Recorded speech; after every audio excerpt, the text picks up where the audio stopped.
Hey everyone, this is Laura from Something Witchy. Skye and I wanted to take a quick break from talking about Sabrina to talk about something super important, voting. That's right. It might seem like elections are just about the presidential race every 4 years, but your local and state elections are just as important, if not more so. Absolutely. I actually got to participate in the caucus system in my state, and it was really eye-opening. I never realized how much a small portion of the population was deciding who ends up on the ballot. It's a great reminder that our voices matter, even at the local level. Every vote really counts, whether it's city council, school board, or even ballot measures that impact your daily life. Exactly. Voting isn't just about the big national elections. Local elections are where a lot of the decisions that affect your community are made. Plus, the people you vote for at the local level often go on to influence things at the state and national level too. So, if you're listening and you're not registered to vote yet, what are you waiting for? It's super easy to register. There are so many resources online like vote.org that can help you get set up. And if you're already registered, yay! Now make sure you actually vote when the time comes. Whether it's early voting, absentee, or showing up at the polls on election day, your vote matters. We can't let a small group of people decide everything for us. And don't forget, local elections and primaries happen more often than you think, so check your local election dates and make a plan to vote. Your voice really does make a difference. Seriously, guys, democracy works best when everyone participates. Don't sit on the sidelines, get out there and make your voice heard. And after you vote, come back and listen to us talk about Sabrina again. But first, vote. It's one of the most magical things you can do. Thanks for listening, witches. Go make a change in your community and your country. Now, back to the magic.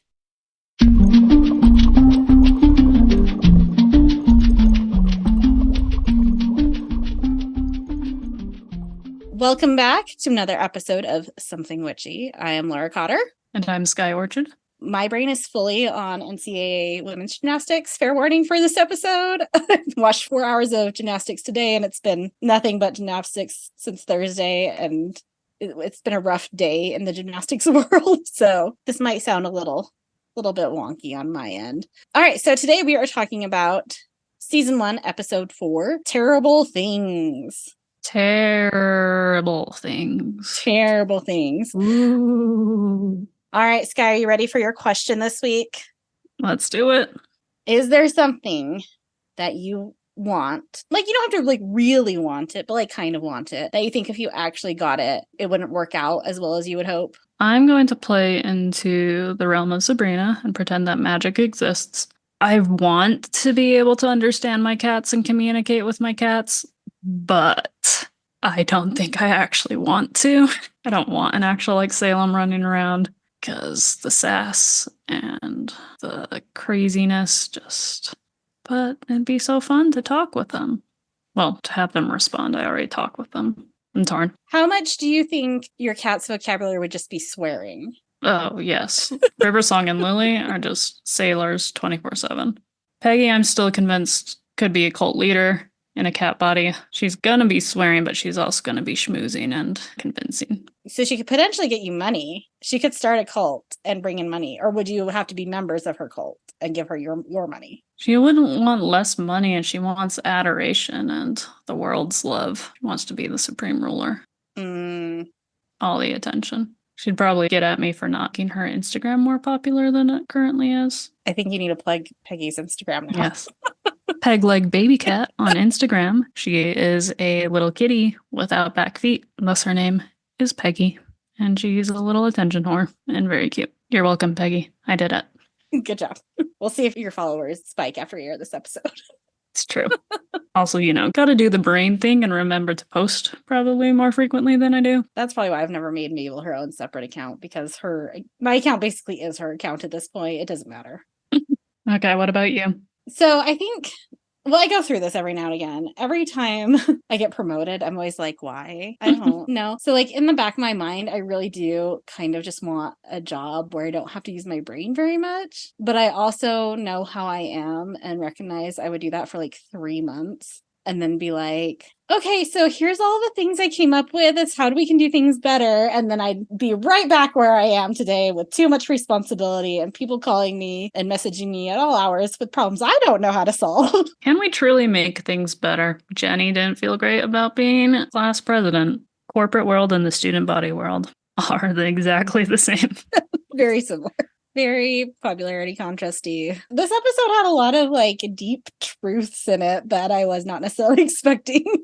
Yeah, I find myself relating to Mr. Poole sometimes, and I don't know whether that's a good thing or a bad thing. So as I said, the episode title is Terrible Things. Our TV guide description is Sabrina's good intentions turn bad when she uses her magic to meddle in other people's lives. It originally aired October 18th, 1996, directed by Gary Halverson, who also directed the Bunt Friday episode. Writers Nell Scoville, Jonathan Schmock again, and John Sherman, who is also a writer for Royal Pains, Frasier, and Bill Nye the Science Guy. Bill. Our guest stars, Penn Jillette is back as Drell, Tom McGowan is back as Principal LaRue, and this is actually the only physical appearance of Principal LaRue, although we hear him referred to, and we may hear his voice in future episodes. Sarah Van Horn is Marge. She is also known for being Gretel on 6 episodes of Park and Rec. Milo Ventimiglia, Letterman in this episode, is also on This Is Us, Gilmore Girls, Heroes, many other things. Marvin C. Jones II is Randy the Destroyer, but he has no other credits to his name. It's only this episode. James Fields plays the student photographer. He's in 5 episodes total of Sabrina. He's also in a bunch of Dragon Ball Z franchise stuff. He also, fun fact, dated Melissa Joan Hart from 1995 to 1998 after they met while filming an episode of Touched by an Angel in Utah. Wow, so close to home. And then we have Eric Egan, the sports announcer, who was also in Flatliners, The Vanishing, and 1 episode of Boy Meets World. All right, so overall thoughts ratings, we said it's a little bit deeper. I feel like we're getting into like the rhythm more of Sabrina. The jokes were a little bit funnier. It was not as quiet as some of the past episodes. Definitely better than the previous episode. I think this episode is another drinking game. I am tempted to pour a drink right before we go for the recap, just because of how many times we're going to hear a certain word. I think you should. Okay. I think that could only improve this podcast. I will do it for the cast. Insert smooth jazz music right now.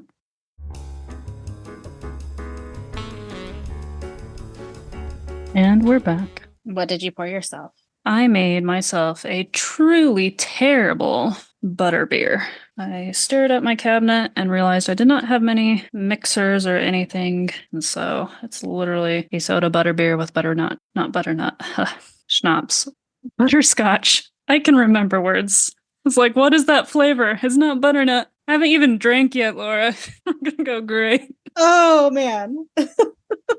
Sticking with the witchy theme, I guess, and doing butterbeer. But now I want you to make some butternut squash scallops. Infuse some vodka with butternut squash. We'll be adding that to our Sabrina the Teenage Witch cookbook, everyone. You're welcome. Watch for that. Okay, Skye has their drink. I have our play-by-play. Let's get into this episode.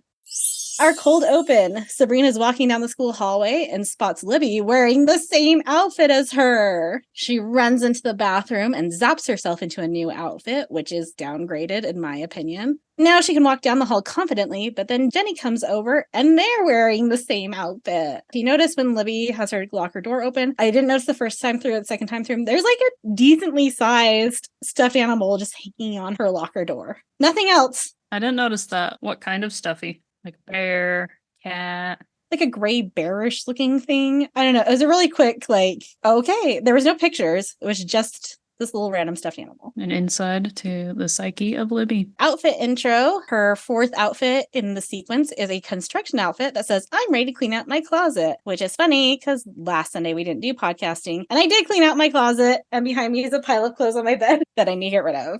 I also ordered more clothes and realized I didn't have a lot of coat hangers left. And I told myself I couldn't just buy more coat hangers. I had to get rid of stuff. I'm proud of you. Thank you. Into our episode. We are in the aunt's house. Zelda is calling, "Where are you?" as Salem runs under Sabrina's bed. He tells Sabrina not to say where he is, but Sabrina is bad at lying when Zelda comes up asking if Sabrina has seen him. Zelda pulls Salem out from under the bed, yelling that he doesn't want to go. Sabrina asks if it's time to be dewormed again. Skye, have you ever had to deworm any of your cats? I have. Oh. It's not that bad of a process, as long as your cat isn't Squirmy, my parents' cat T'Challa, since she is outdoors and does do a lot of mousing for my mother, gets dewormed at least twice a year, sometimes more there. It's just putting drops at the back of their neck, and as long as it can go subdermally through their skin, they're good to go. There you go. I was just wondering what Salem has been getting up to need to be dewormed so frequently. I did have a cat once growing up. Puked out a live tapeworm that was still moving. Talk about some trauma there. Very big tapeworm. Gross. Very gross. My mom took it into the vet the next day. We put it in a plastic bag and threw it on the garage You steps. took the tapeworm to the vet? Or you took the Yes. cat to the vet? The tapeworm to the vet. I think the cat went too, but we took the tapeworm along, and my mom could just hear the vet text from the back be like, "Oh my gosh, this is so big." But I believe Stickers did have to take a oral dewormer pill at that point, which getting a pill into a cat is much harder than some liquid on their back of their scruff. I apologize to listeners who are maybe gagging a little. I was not expecting that when I started this conversation. Oh yeah, and I forgot one of the vet techs was like, "Don't let that near your sandwich." Oh, no. If there is ever an industry to only eat in designated areas, I feel like veterinary office is one of those.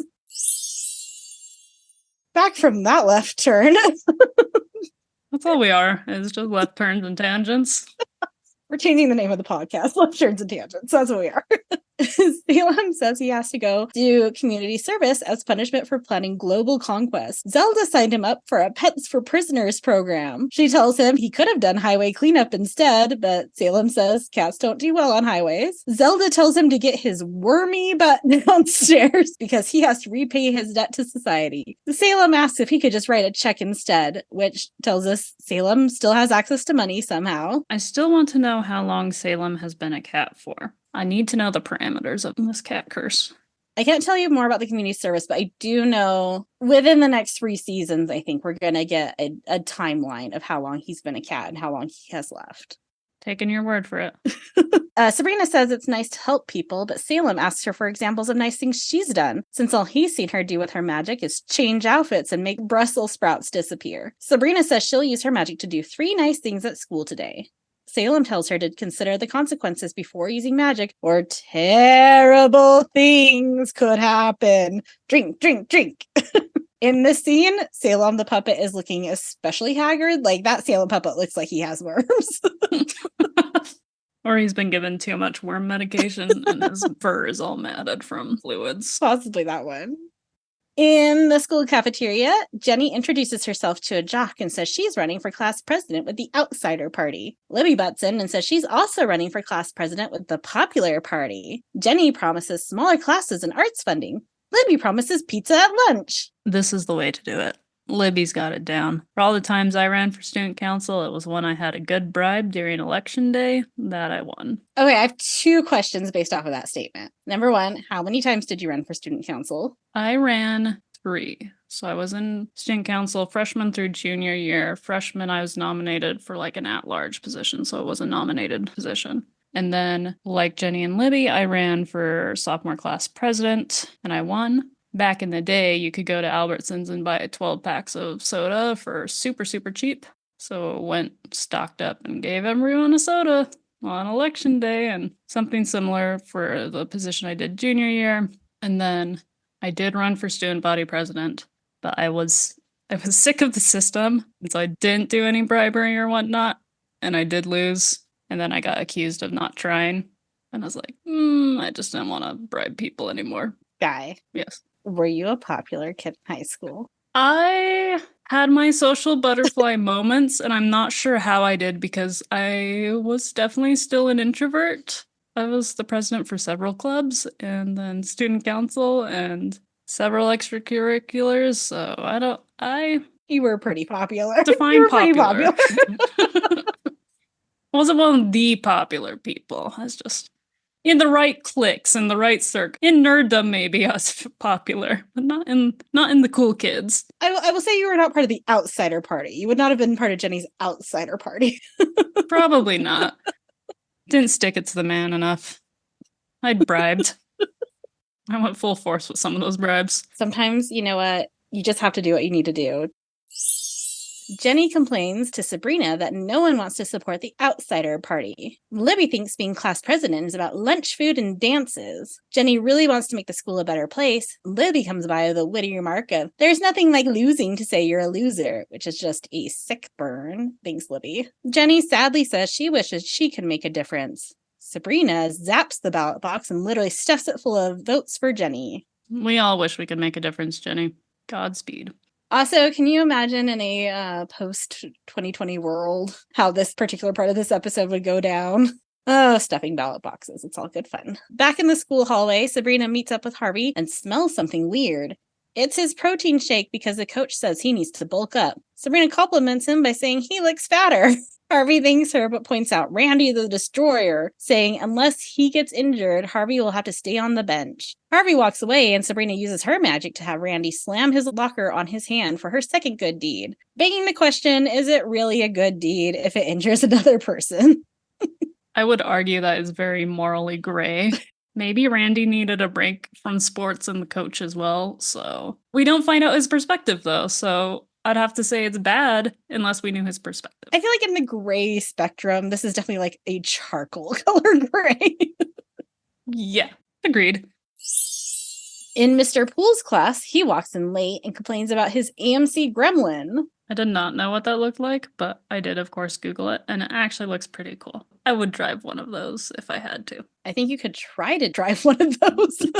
Whether or not it would also drive the way you want it to is another question. Harvey helpfully asks why Mr. Poole doesn't just get a better car. Mr. Poole sarcastically replies that he'll go out and get a Ferrari and pay for it with frustration. I feel you. We would all be millionaires. Mr. Poole starts their lesson about the elements and how you can't turn lead into gold. Skip ahead to him talking about noble gases and the bell rings. Mr. Poole tells them to read chapter 4 and take showers, pointing out one student in particular, which is just extra mean. Quick question. Did you study the elements in biology? Because last week we were learning about mitosis, and now we've swapped to elements and noble gases, but in a couple scenes we're going to go back to the cell cycle with Krebs cycle. I'm choosing to believe Mr. Poole is just a overall general science teacher. Okay. That's what I'm believing. Because that science textbook is very wacky if we're going from cells to elements back to cells. You know what? Maybe he was just having an off day and it was the one lesson he didn't really have to think about. He decided today is element day. I'll give that to him. Sabrina asks if Mr. Poole is okay because he seems especially bitter today. He says he's fine as his briefcase breaks and its contents fall to the floor. He throws down the handle and says his life is a mess. He can't afford a new briefcase and he just found this one. He has to do cafeteria duty, supervise the science club, and wash Principal LaRue's car just to make ends meet. And that just shows that things have only gotten worse in regards to teacher pay since 1996. Shout out to all our teacher friends. Do not know how you do it. We'll never know how you do it. I mean, we kind of know. We are teacher friends, slightly less well-paid cousins, nonprofit friends. Ouch. Sick burn, Libby. Self-burn. Touche. Sabrina tries to help him see the bright side by pointing out all of the coupons he has, but notices that the Fruit Cooks one has expired. I had to turn on the captions to figure out what she was saying. Did you get it? No, I then realized I didn't have the captions on. I like to start with the captions on, but Paramount Plus and my Chromecast doesn't make it easy to turn on captions. And then I Googled Fruit Cooks and just got Pinterest boards of random cooking stuff. So I'm assuming it's some sort of fruit cookie, fruit pizza. In micro. It is supposedly a cookie sweetened with fruit. I'm guessing maybe instead of sugar. Okay. Which I agree with Mr. Poole also sounds terrible. Your SEO results were much better than my getting Pinterest, which is... Mr. Poole says something about like cookies sweetened with fruit works about as well as turning lead into gold. I think, I missed that line from him. Yeah. Okay. The context was right there in the episode, but I had to go on a Google deep dive instead. It's okay. I Googled it too, thinking it was like a weird brand something from the 90s that I just didn't know about. If we can figure out how to make a fruit cook, which is a cookie sweetened with fruit, we will include that in the cookbook too, but don't plan on that one. It will probably taste as great as Mr. Poole endorses it to be. Sabrina uses her magic to help Mr. Poole figure out how to turn lead into gold. He starts writing chemistry gibberish on the chalkboard that does not actually make sense in real life. He recognizes that it defies the laws of physics, but he doesn't care. Sabrina happily watches him and counts it as her third nice thing. You want another fun fact? Do you want a chemistry fun fact, Skye? I hate chemistry, but sure. So Mr. Poole's periodic table in the classroom only goes up to 107, which is borium, though it's still unnamed on that table because borium didn't officially get its name until 1997. We now have up to element number 118. The next element to be added in Sabrina's world would be hassium, number 108, and that would be named in 1997 as well. Scientists keep sciencing. Maybe we'll get some more. That's going too far, because now we're going to have to start a whole new row if we get more elements. And where do we put them? It's too much. Reorganize the whole thing. Back home, Hilda is teaching violin lessons that are not going well. Hilda takes the violin to be tuned, but smashes it on the kitchen table, saying, "This one's for Mozart." Sabrina comes in and notes that Jeffrey, the violin student, is here. Hilda remarks that Mozart has been spinning in his grave for 10 minutes now. I love my piano students. Love all of them. If any of their mothers are listening to this, I do adore my piano students, but man, I can relate to Hilda. There are definitely days. Zelda asked to please let the poor man rest. You think they knew Mozart in person, given their age, their mystery age? I'm going to go with yes. Yeah. There's definitely stuff that happens later that I'm going to go with 100% they knew Mozart. Ooh, foreshadowing. Sabrina asks why Hilda doesn't just use her magic to make Jeffrey better, but Hilda says she can't do that. Zelda says they have rules about using magic to meddle in mortals' lives. Hilda doesn't care about the rules, she just wants to keep getting paid for lessons. Hilda picks up the smashed violin and magics it back to perfect condition, including tuning, but admits that it doesn't matter. Sabrina asks Zelda why you can't use magic to make someone's life better, and if you have your captions on for this part, it says Hilda says this. Sabrina says Aunt Hilda. She actually says Aunt Zelda. Continuity error. At least on Hulu. I don't know about the Paramount captions. So Sabrina asks Zelda why you can't use magic to make someone's life better. Zelda says it's impossible to know what would make a mortal happy. Sabrina asks, well, what if you knew exactly what would make them happy? But Zelda says you still can't predict the consequences. At this point, I'm asking, wouldn't that be true for all magic? And what's the point of magic then? Asking the deep questions. Why are we here? What's the purpose of magic? Sabrina asks if consequences would just be good. Zelda says they could be good, but then again, terrible things could happen, and her mug starts to overflow with fog. Basically just water falling through the length of your terrible. That's going great. Sabrina is back in the cafeteria the next day and sits down with Jenny. There is no word on the election yet, but the school paper is already printed that Libby won. Principal LaRue comes on the speaker and announces the winners. Jenny gets announced as the winner of the sophomore class, which in our first episode, I talked about thinking that Sabrina was actually in the freshman class because we have 4 years of high school. This is confirmation that they're actually sophomores. So how are we getting 4 years out of 3 years of high school? At least being a sophomore makes her turning 16 a little bit more in the timeline, whereas imagining a 16-year-old freshman was impossible for my brain to math. I will continue to ponder on this as we go throughout the seasons because it bothers me. A student comes over to take Jenny's picture and she does the Harry Truman pose with the newspaper, which if we have younger kids in the audience who don't know about this, Harry Truman was running against Dewey in a presidential election. Newspapers all came out declaring Dewey the winner. Truman actually won. There's famous pictures of him posing with the newspaper that says Dewey defeats Truman. What was Dewey's first name? I just love a good double first name. Thomas Edmund Dewey. It's quite the name. There we go. Tom Dewey. Tom Dewey. In the hall, Harvey congratulates Jenny on winning. Harvey definitely voted for Libby, though, based on his reaction to Jenny saying people like him voted for her and not pizza. He quickly changes the subject and says the coach put him in as running back tomorrow. He asks Sabrina and Jenny to come watch him play and not be late since he's starting. Are you ready for a football fun fact, Skye? OMG, you have a football fact? I have a football fun fact. So I know very little, but I was like, I think running backs don't actually have to be huge and bulky like his coach is saying he has to be. Running backs actually can be on the smaller size as far as weight and height go. When they are smaller, they're known as scat backs. Ooh, more jazz references. Yeah, running backs' speed is more important than bulk. However, there can also be bulky ones. Oh, yeah. So you can either be light and quick or just like big and not as quick. And they run differently, apparently, depending on what kind you are. I just imagine some like grapevine action from the Scatbacks doing the little grapevine down the field to some jazz tunes. I know more about football, so I'm making myself sound like an idiot here, but that's what's coming to mind. Wow. So far, we have learned about presidents, about elements, and about football in this episode. You're welcome. Now back in science class, Jenny is telling Libby that she handled defeat very gracefully. Libby says, "Oh, bite me," which unlocked a memory for me of the time I got in trouble as a preteen for telling my sister to bite me. My mother yelled at me. I feel like that's mellow. Right, there's a lot more I could have said. Bite me is on the low end of the list. Mr. Poole comes in late wearing a Ferrari hat because he was just buying a Ferrari. Do you think they give him the hat with purchase?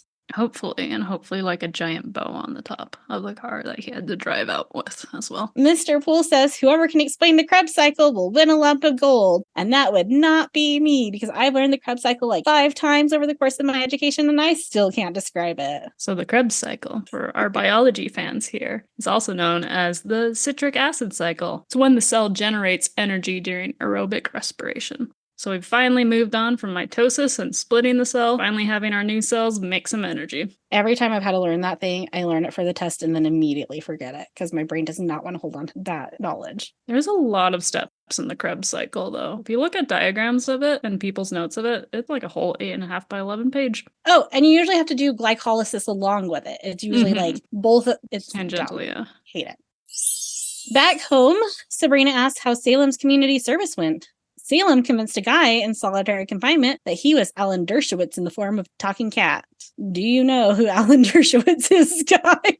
I do not. This was the moment that I was like, oh, these writers are clearly not teenagers, even though they're writing for a teenage show. Alan Dershowitz is an American lawyer and law professor known for his work in U.S. constitutional law and American criminal law. Represented celebrity clients like Mike Tyson, Patty Hearst, Leona Hemsley, Julian Assange, and Jim Becker. He served as the appellate advisor on the murder trial of O.J. Simpson, part of the Dream Team, along with Johnny Cochran and F. Lee Bailey. Less fun fact, he was also a member of Harvey Weinstein's defense team in 2018 and President Trump's defense team in 2020. Oh, Alan. He was also a member of Jeffrey Epstein's defense team. My God. It just keeps going. It just keeps getting worse. So was Salem terrifying this prisoner by saying he's Alan? I guess at this point in time, he's not quite so scary. I mean, he was already a defense attorney for O.J. Simpson at this point in time. So, I'm glad we all learned this together on this podcast. Salem told the prisoner that he would call the governor and plead his case as Alan Dershowitz. Sabrina says she told him it was nice to help people, but Salem says he isn't calling the governor. Hilda comes in and randomly derails the conversation to ask if they're calling for pizza, which do you remember having to call to order a pizza and not just doing it on an app? I had to take those calls in college when I was working at a pizza place. It was always the worst when you couldn't tell what address they were trying to give you or what orders they were trying to do, trying to explain the specials over the phone. Modern technology is saving us all, gotta say. I think my parents still call to order pizza. They would. At least once in the past 2 years, they've called somewhere to order pizza. Sabrina starts to tell Hilda about the nice things she's done, but first Hilda zaps in a pizza that has pineapple on it. In case anybody wants to judge Hilda for that, I like pineapple on my pizza. I like pineapple too. Sabrina says she used her magic to help her friends, which means Mr. Poole is now a friend of Sabrina. Oh, congrats, Mr. Poole. Finally has a friend at the school. Hilda says she thought Zelda warned her about terrible things happening. Drink, Skye. And then you gotta wait because you got a couple more coming up. Oh, it's so sweet. Sabrina defends her actions by saying everyone is happy and everything worked out. There's nothing terrible about it. Hilda then takes a bite of pizza but gets a gross look on her face and says it's terrible pizza. How you doing over there, Skye? I need to cut it with like some water or something. Not because of like the content, ABV content, but because of the sweetness. Like, oof. Or I just need to get more mixers. Will you get a buzz or diabetes after this episode? Stay tuned and subscribe to find out. We'll put that on our Patreon. We'll start a Patreon where we read Skye's blood sugar level. Diabetes. We're at the big game and the stands are packed. That is clearly not video of a high school football game. That is at least college level. Jenny and Sabrina are in the president's section, which is also the announcer section. I didn't get a president's section. I'm calling bullshit. Did you go to a lot of football games? I did. We were mandatory pep band for football season, so. Were you in the stands or on the field? In the stands. They watch Harvey playing, and Sabrina notes that he looks pretty small compared to the other players. Harvey gets the ball and immediately gets pummeled. The announcer points out that he had no business being on that field and says, "Oh, this is a terrible thing." Sorry, Scott. We hear an ambulance siren in the background. At school, Harvey has his arm in a sling, and Libby is spoon-feeding him, which he still has another hand. Does he really need Libby to be spoon-feeding him? No. Sabrina tells Jenny that she feels bad about Harvey spraining his arm. That's all that happened to him. Poor baby. I did dislocate a rib playing powder puff football. That was fun. Sounds like a fun time. And I suffered through it, Harvey. You fed yourself afterwards. I sure did. Did have to text my mom in the middle of the night and was like, "I can't move, help." And then she read it in the morning because I texted at like 4 a.m. and came down and was like, "Help me." That's why you call for emergencies, Skye. You don't text for emergencies. Everybody knows this. Phone calls are only for emergencies and deaths. Didn't want to be in imposition. So I just laid in my bed and suffered. Oh, gosh. Meanwhile, I called my mother at 6 a.m. one morning because my beta fish died and I made her come up and take care of it for me. Sabrina changes the subject to get her mind off her guilt and asks Jenny how being president is going. Jenny has a meeting with Principal LaRue later, and someone asks her to tell him to do something about the meatloaf. Jenny and Sabrina agree to meet at the slicery later for pizza because this meatloaf really gags, which is not even a 90s thing. It's not something I said in the 90s, but okay. Sabrina walks past Mr. Poole getting a special meal service of linguine and white truffles. "Now that I'm rich, I have a reason to live," he says. Sabrina asks if he's happy. Mr. Poole says wealth gives him the freedom to teach without anger or resentment. He can now teach for the pure joy of teaching. Sabrina then checks in on Harvey and Libby. Harvey asks if she made it to the game on Saturday. She says she saw him start and finish. Harvey's dad recorded it and keeps playing it over and over, telling him he can learn from it. Sabrina asks if she can help, but Libby says she's a cheerleader. She can handle this. Sabrina says she's sorry for what happened in a blameless third-party sort of way. Whole scene, I could only hyperfixate on the juice boxes they all had. I mean, calling it juice is a stretch. But did you have those, like, the little plastic... Guys, I tried to find the brand, but it's like pure sugar in a cup, and I can guarantee my cafeteria in Idaho wasn't offering that. We had choice of white milk or chocolate milk. What cafeteria is offering pure sugar juice? I don't remember having any sort of juice. Our options were white or chocolate milk. I also didn't usually drink. I usually didn't take school lunch. My mom usually packed my lunch. So I would sometimes have like a Kool-Aid, squeeze it. Oh yeah, I didn't actually eat cafeteria food as I go on this rant in high school. I did occasionally, but... My neuroses was I had to have a peanut butter and jelly sandwich every single day of the year. And I always had to squish it first before I could eat it. How many years did that go on? At least 2 years of high school. Wow. Squishing it makes it better because the bread incorporates with the jelly and the peanut butter, and it's a much more pleasant experience in your mouth. Okay, I will try that next time I make myself peanut butter and jelly. Jenny goes into Principal LaRue's office and presents her 5-point plan to improve the school. She starts on class size. He says she has no authority there. Same thing with arts funding, textbooks, curriculum, parking. He doesn't have the authority there. He tells her these topics are decided by powerful men in smoke-filled boardrooms hundreds of miles away. Let's leave the business of school to the people whose business is school, also known as the charter school motto. Oh.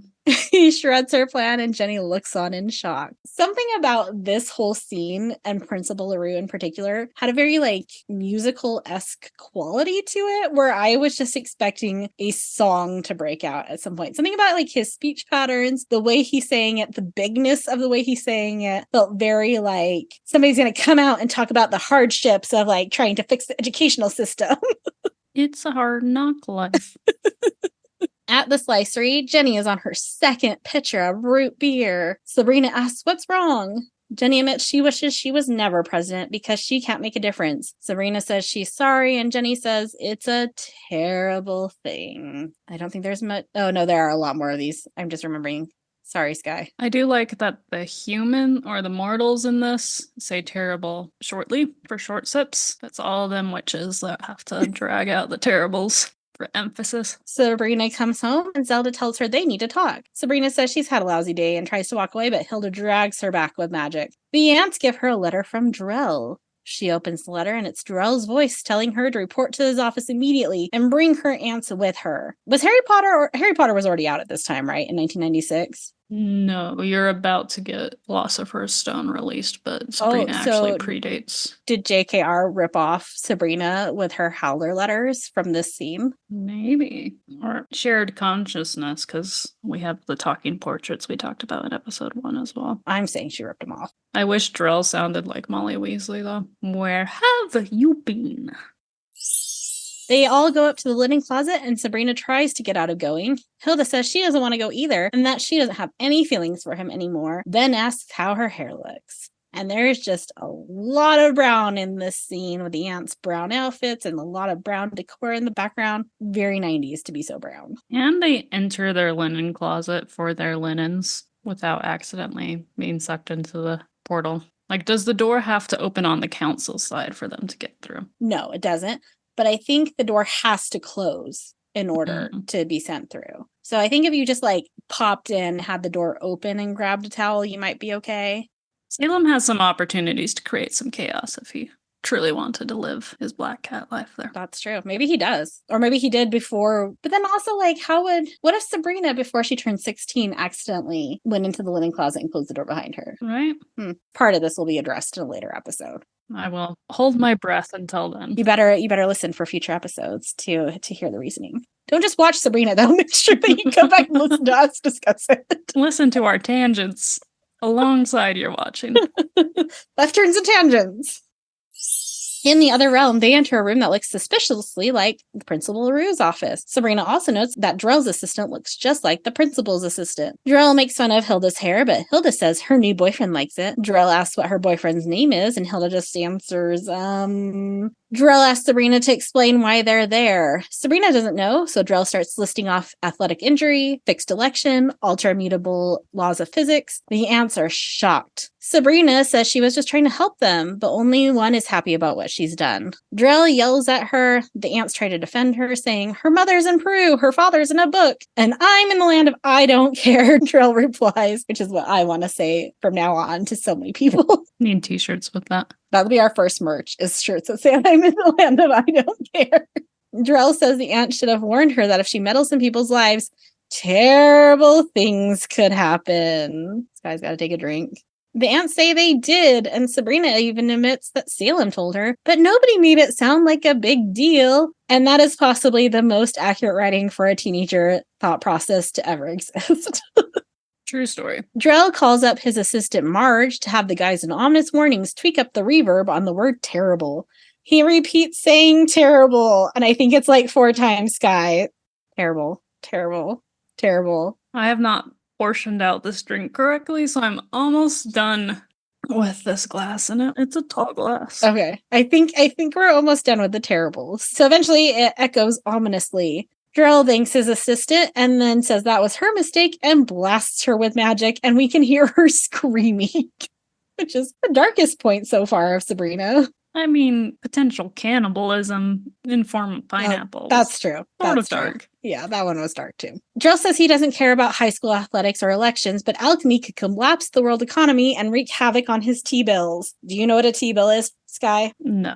I didn't either, so I looked it up. I learned a lot in this episode. T-bills are treasury bills from Investopedia. They are short-term U.S. government debt obligation backed by the Treasury Department with a maturity of 1 year or less. Treasury bills are usually sold in denominations of $1,000. However, some can reach a maximum denomination of $5 million in non-competitive bids. These securities are widely regarded as low-risk and secure investments. And sound like something I will never get a chance to have.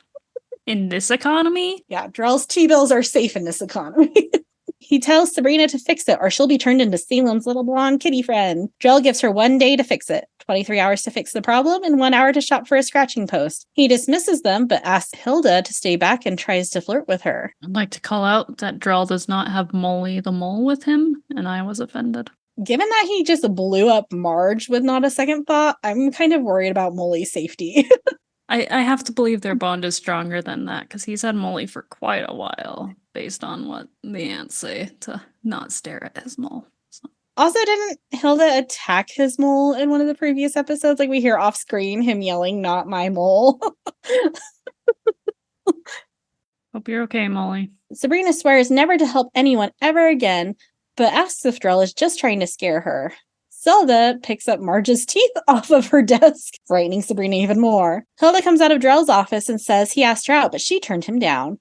Unfortunately, now Sabrina only has 16 hours to fix things. Sabrina goes to school looking for Mr. Poole. He's walking down the hallway in a sharp suit. He's in a really good mood and shows her his new personal digital assistant, also known as a PDA, or a brand name of a Palm Pilot, which is the precursor to the BlackBerry. And he just sent himself a fax. Oh, the joys of sending yourself a fax. There's definitely a time and a place for a fax, and I feel like it does not get the credit it deserves. I'm glad that there is a fax to email solution now. Having to troubleshoot the printers in my daily life that send faxes was not a fun time. All right, fair. Sabrina tells him to not get too attached to his money, but he says he's starting a grant for burnt-out teachers. He wishes everybody could be as happy as he is. Sabrina starts to zap him, but she can't bring herself to do it. She tells him to enjoy the next 40 minutes. In class, Mr. Poole gives a piece of gold to a kid who got an answer right. Which happened to be what is Krebs' cycle. Mr. Poole says that it's his last piece, but he'll just make more tonight because he has it wired up in his brain. Sadly, Sabrina zaps him as he taps on his head and erases the knowledge. Mr. Poole's expression changes as he realizes he's forgotten how to turn lead into gold, and he never wrote it down. Oh, this is a terrible thing. Jenny comes, okay, Skye. A little bit of a wince with that one. It's just so sweet. I should have done whiskey on the rocks. Jenny comes to sit with Sabrina in the cafeteria and notes that Sabrina looks bummed. Jenny says she's made her peace with the universe and Meatloaf, then gets up to announce that she is turning down the presidency and giving it to Libby. Libby is ecstatic that she's in control and one step closer to the White House. Sabrina asks Jenny if she's happy. Jenny says she is, and that she'd rather be jaded than naive. Harvey then comes up to Sabrina and tells her that he's been having way more fun since he's been injured. He's reading more, writing more, and maybe his grades will improve. Which makes me wonder, does Harvey have traumatic brain injuries from football? Statistically, maybe. Is he getting any practice time, though? Because he's not getting game time. How many hits has he actually taken in his life if his first hit is an ambulance? I don't know enough about football to answer that question. I would assume he's at least getting practice time, bare minimum. Like, based on what his father says, his father sounds like the type of dad that would have put him in, like, peewee football from the time he was a small child. Yeah. So maybe we're lucky that Harvey didn't get a brain injury that turned him into a serial killer at this point. Just turned him into a himbo. Either way, Harvey's super happy not playing football, and just don't tell his dad that. Mr. Poole is angrily trying to get his knowledge back and has scribbled all over his blackboard. Sabrina points out that Jenny is happier not being president, Harvey is happier not being on the football team, so maybe Mr. Poole will be happier not being rich. Mr. Poole yells at her that she's nuts. Being rich is all he's ever dreamed of. His briefcase then breaks again, spilling everything. Mr. Poole asks Sabrina for help, and she admits she's not supposed to help anyone anymore, but she will this one last time. Sabrina definitely learned the wrong lesson here. I also love his lamenting, why couldn't somebody just destroy me? Feel that, Mr. Poole? Feel that. Sabrina says that she has a feeling things will get better really soon. Maybe he'll even find a new briefcase. As she's leaving the classroom, she zaps a new briefcase and leaves it outside his door. Unfortunately, Principal LaRue is walking by and picks it up instead. In our end tag, Mr. Poole goes up to Principal LaRue and asks if he can wash his car on Saturday. So Mr. Rockefeller wants to wash my car, which I'm wondering, do we need to explain that to the young audience members? Do they know who the Rockefellers are? Watch Gilded Age on HBO Max if you don't know who the Rockefellers are. Should still be covered in U.S. history textbooks. It was on my AP U.S. history test. They were train barons, weren't they? Railroad barons. I think Rockefeller was in railroads. Bare minimum real estate and architecture and buildings. Unfortunately, Principal LaRue has found a student to do it cheaper. Mr. Poole offers to beat the price. LaRue says he'll see him Saturday. Mr. Poole thanks him and compliments his beautiful briefcase. This was better than Rudy Kazooie. Yes. We do not need to worry about what mitosis is.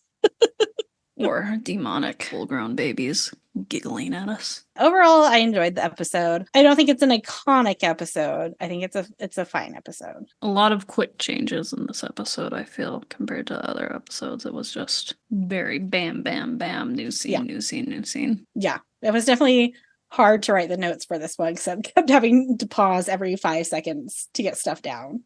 Yeah. There was definitely a lot crammed into it. I think that was maybe the issue with the past episode, was that there were the pacing was slower and maybe too slow. So now we have overcorrected.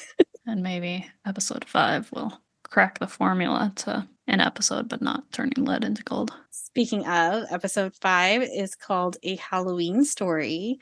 Ooh. And Skye, what do you think this one will be about? Let me think. I do love a good Halloween episode of shows. So I think it's going to be about Halloween, and there's going to be a story involved, also known as the plot of the episode. I hope we get an expansion of like the magical world. We have witches turned into cats. Can we get some ghosties, some ghoulies, some other things there? Maybe Sabrina will use her cauldron for something other than pens. Which is no longer on her desk in this episode. I checked specifically on her bedroom scenes and I didn't see the little cauldron on her desk. Or at least not in the same spot it was. She goodwilled it already. It's gonna bite her in the butt during a Halloween story when she needs to brew a potion and she can't anymore. But also only a tiny bit of a potion, not a large potion. Single serving potion. All right, if you want to join us to see if Skye is correct, that next week's episode will be based off of Halloween.